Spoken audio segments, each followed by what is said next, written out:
CAG report ఇస్తే ఆయన చేతిలో ఏదో కాగితం పెట్టుకొని క్యాగ్ రిపోర్ట్ అని పాపం అప్పుడే హాస్పిటల్ నుంచి వచ్చారు, ఆయన చేత తెగ అరిపించారు. ఆర్థిక మంత్రి కేశవ్ గారు, అయ్యా రిపోర్ట్లో ఏముందో కాస్త చూపించి మాకు, ఒకవేళ మా తప్పు అయితే మేము సరిదిద్దుకుంటాము, అది ఎక్కడ ప్రింట్ అయిందో చూద్దాం ఒకసారి అనేటువంటి తప్పు, వేరే ఉద్దేశం కాదు. 2-3 సార్లు అడిగారు. మాకు స్పీకర్ ద్వారా ఆ రిపోర్ట్ని మీరు పంపిండి, మీరు చేతిలో ఏదో కాగితం ఇట్లా పెట్టి ఇట్లా ఊపుతున్నారు, కాగితం క్యాగ్ రిపోర్ట్ అని ఓని అరుస్తున్నారు. 2-3 సార్లు అడిగేటప్పటికి పాపం బొత్స గారికి ఎక్కడ షేడ్ తీసుకోవాలో, ఎక్కడ తలపెట్టుకోవాలో అర్థం కాకుండా యాజ్ యూజువల్గా ఈ మధ్య వాళ్ళ కొత్త వర్డ్ కనిపెట్టారు.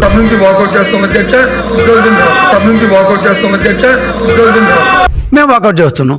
అరే నువ్వే కదా మాట్లాడింది, క్యాగ్ రిపోర్ట్లో ఏదో ఉందన్నావు, ఆ రిపోర్ట్ ఏదో మాకు పంపిస్తే ఏముందో అసలు నువ్వేం చెప్తున్నావు మాకు అర్థం కావట్లేదు, అట్లాంటి క్యాగ్ రిపోర్ట్ ఏమొచ్చిందంటే మేము వాకౌట్ చేస్తున్నాం అన్నారు. అసలు క్యాగ్ రిపోర్ట్లో ఏముంది?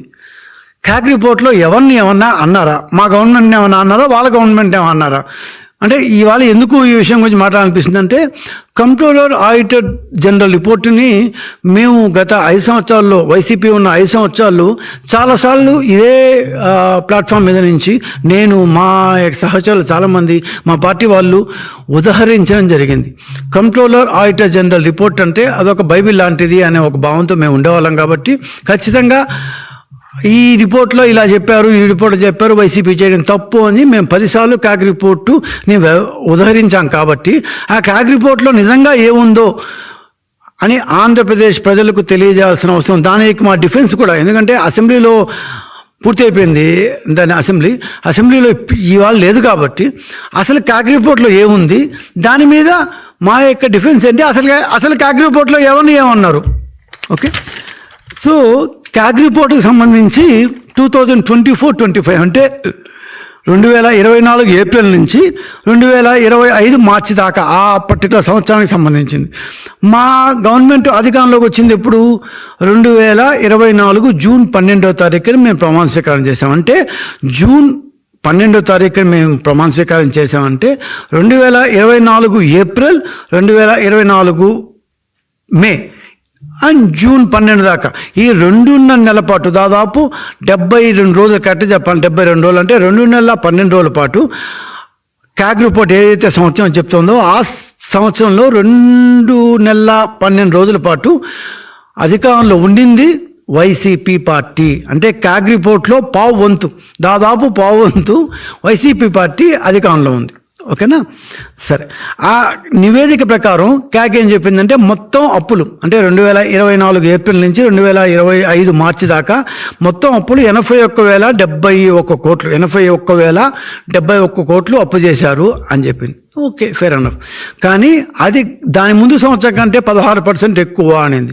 జగన్మోహన్ రెడ్డి గారు ఈ మధ్యనే ఒక 10 రోజుల క్రితం అనుకుంటాను ప్రెస్ మీట్ పెట్టేసి, ఆయనకి రాసిచ్చే వాళ్ళన్నా ఆలోచిస్తారు, లేకపోతే మనం అబద్ధాలను కూడా అలవోకగా మనం ఈ టీడీపీ మీద తోసేయవచ్చు అనుకుంటారో నాకైతే ఐడియా లేదు. కానీ ఆయన చాలా అలవోకగా అబద్ధం చెప్పారు. ఏమని? 2023 కంటే 2024-25లో ఎక్కువ అప్పులు చేశారు అని. స్వామి, కనీసం మీరు రాసేటప్పుడు ఆయన కొరకు ఒక ఆయన రాసి గ్యారంటీగా జగన్మోహన్ రెడ్డి గారి క్యాగ్ రిపోర్ట్ చూసి చదివి రాసి ఇలా చేస్తారు మాకైతే ఐడియా లేదు, చేయరు కూడా. కానీ ఎవరు రాసిస్తారో చూసి రాసివ్వండి అయ్యా, కాస్త పెట్టి రాసివ్వండి. ఎవరో ఒకరు ఉంటారు కదా అక్కడ, కాస్త ఒకడో బుట్ల పెట్టి రాసివ్వకపోతే ఎట్లా?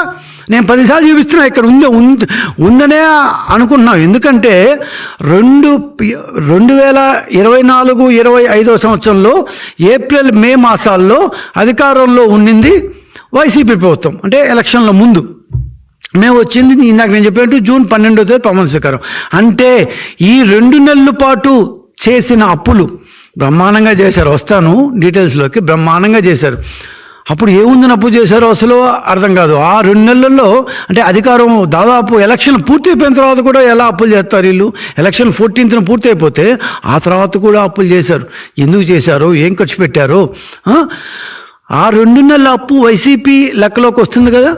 అంటే నువ్వు చాలా తెలివిగా 2024-25లో 2 నెలల పాటు తెగ అప్పులు చేసేసి 35% అప్పులు, సంవత్సరానికి 100% అనుకుంటే 35% అప్పులు 2 నెలల్లో చేస్తున్నావు. అవి కూడా మా మీద దోసేస్తారా? అన్యాయం కదా, అన్యాయం కదా, తప్పు కదా. ఇట్స్ ఫైనాన్షియల్ మిస్డిమినర్ అంటారు.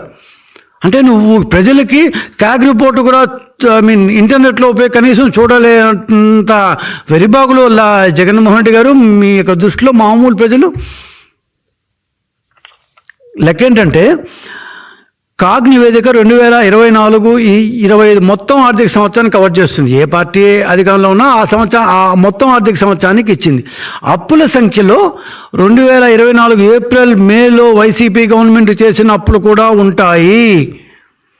సో ఏప్రిల్ మే నెలలో వైసీపీ ప్రభుత్వం అధికారంలో ఉంది కాబట్టి 2024లో జూన్ నెలలో మేము వచ్చాం కాబట్టి జగన్మోహన్ రెడ్డి గారు ఇక నుంచి కనీసం మీరు అప్పుల గురించి మాట్లాడేటప్పుడు మీ అధికారంలో ఉన్న నెలల్లో అప్పులు తీసేసి మాట్లాడండి. ఏముంది 2 నెలలే కదా ఏముంటాయి అని అనుకోవచ్చు. కానీ మహానుభావుడు పోతూ పోతూ మొత్తం అన్ని అప్పులు చేసిపోయాడు. ఏంటంటే మొత్తం 81,071 కోట్లు అప్పుల్లో కేవలం 2 నెలల్లోనే ఏప్రిల్ మే నెలలో వైసీపీ అధికారం ఉన్నప్పుడు దాదాపు 27,205 కోట్ల అప్పులు చేశారు 2 నెలల్లో. ఏప్రిల్ 2024-25, మే 2024-25 2 నెలల్లోనే 27,205 కోట్ల రూపాయలు అప్పులు చేశారు. మొత్తం 81,000 క్రోడ్స్ అయితే దాంట్లో 2 నెలల్లోనే పోతూ 27,000 కోట్ల రూపాయలు 27,205 కోట్ల రూపాయలు అప్పులు చేశాడు. ఏం చేసావయ్యా బాబు?